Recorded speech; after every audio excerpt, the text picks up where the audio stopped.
What's going on, guys? Your realtor, Sarb sold it back again, and this time we're going to be talking about FSBOs, for sale by owner. So you've decided, for whatever reason, you don't want to use a realtor to sell your home.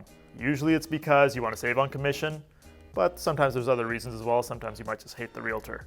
Now this may be an odd video for you guys to see, a realtor talking about for sale by owner. And not only that, I'm going to give you guys some tips how to sell your house on your own.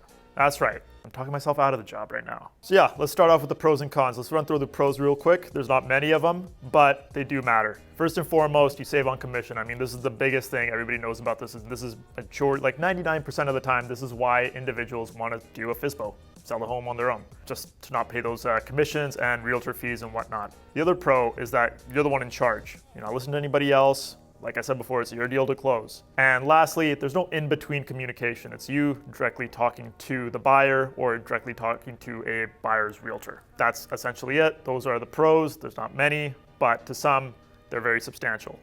As for the cons, there's quite a few.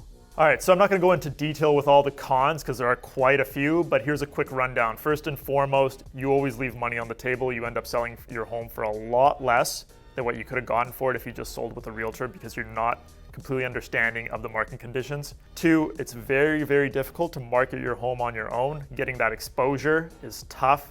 Most people, they just put out newspaper ads. Maybe they have a sign up in front of their home, not much else going on. Third, negotiating is tough on your own. Unless you're a master negotiator, getting list price or close to list price is gonna be pretty tough. And talking to buyers and negotiating is tough on your own. I mean, most of you have probably experienced, selling a car on Kijiji, Craigslist, whatever the case may be. And even sometimes you run into tire kickers, you have to deal with them, you have to try and negotiate with them, and it's hard enough to do that as is. Next, if you don't have a seller lined up, it can take longer to sell your home if you're doing it FSBO style. Usually, if you have a realtor in the first place, they can get you the exposure, they can bring buyers, other realtors into your home to generate interest and potentially get you a deal faster.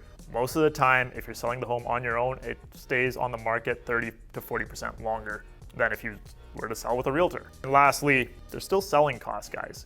You're still paying for fees, even though commissions are out of the equation. Transfer fees, lawyer fees, notaries. There's still fees on the table. It's not like you're saving a big chunk of money. And other fees can also include, but this is just because you don't have representation and representation that has insurance. If you don't disclose certain information, you could get into a lot of trouble and have to pay legal fees. And of course, nobody wants to deal with that. So that's just another headache and another con. All right, now that we got that out of the way, here are some actual tips to help you sell your home on your own. First and foremost, you want to present the home in a way where if you have a buyer walking in, they can see it as their home. So that means declutter, fix any minor issues, make small repairs, rearrange your furniture and essentially stage your home to look a little bit nicer. Most people don't do this. Most people just leave their home as is. And that can be a huge turnoff for most buyers. Take down family photos if you have someone coming in. They don't want to see photos of your family. They want to see the empty canvas and how they could potentially decorate it. So that's the number one step. Clean your home, stage it, make minor repairs, and set it up how a potential viewer and buyer would like to see it. So this is essentially point 1B because it directly correlates to the first point I made, except we're just taking it outdoors. Mow the lawn, make sure the outdoors looks nice. Curb appeal is huge. Most buyers, if they look at the outside and they don't like what they see, they won't even look on the inside. Most people don't care about the inside if the outside already looks bad. I mean, I know our moms told us it's the inside what matters, but not when it comes to buying a home. They like the outside just as much as they like the inside. Second tip, do your research. Do not just use the assessment value for your home as a listing price. This is why most people use realtors. They want to have a good understanding of what's going on in the market and what the true value of their home is. Now, if you just use the assessment value or the tax value of your home, you could be leaving money on the table. What you want to do is a proper home evaluation. You want to take a look at what's happening in the market, and that will give you a better understanding of what you can list your house for. So go onto websites like realtor.ca, rue.ca, Zillow, wherever you're located, and look at what homes similar to yours are listed for. That'll help you give a better understanding of what you could potentially list for. Now, what we want to look at, really only realtors have the access to this, is what property sold for and how long it took them to sell. You, if you're doing a FSBO, don't really have access to this. So you're gonna have to essentially best guess it. Now, you could also do two other things if you don't want to do this home evaluation on your own. You could just call a local realtor and get them to do a home evaluation for you and then just not list with them. Or you could order an appraiser. get an appraisal done for your home, and I'm sure that's going to cost you a little bit of money, but at least you'll have a good understanding of what the bank thinks your house is worth. Now, tip number 3 comes down to marketing and getting exposure for your home. Don't skimp out on the details and make the description of the home amazing.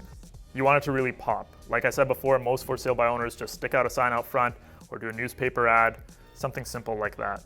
If you're going to use print media, if you're going to use signs, you got to make your home stand out. Write accurate details of the property information, lot size, all that stuff that people want to know, and then talk about how amazing your home is. Updated kitchen, furnishings, why this space in this home is so much better than other homes you'll find. Things like that. Turn it into a story, make it appealing, and that way you'll get more exposure on your home.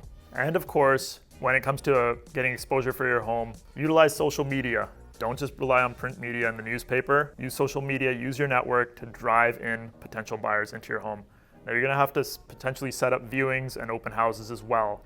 How you're gonna navigate that? Again, you're in the driver's seat, so you have to set that up and you have to figure out what days work best for you, how you're gonna do it, whether you're gonna remain in the property or not, and how you're gonna deal with all these strangers walking in and out of your home. And that just about does it, you guys. I hope these tips help you out in your real estate journey, whether you're looking to sell your home on your own or whether you're a smart individual and you're gonna use a realtor. I'll leave you with this statistic actually. About 90% of individuals who try and sell their home on their own end up using a realtor, and 11% who sell their home on their own end up losing money or leaving money on the table. So make the smarter decision, evaluate your real estate needs, call a realtor for professional help. It's just another way to save a headache in the long run. This has been your realtor, Sarbir Grewal, signing off. That was a mission getting through that one. All right, Sarbir.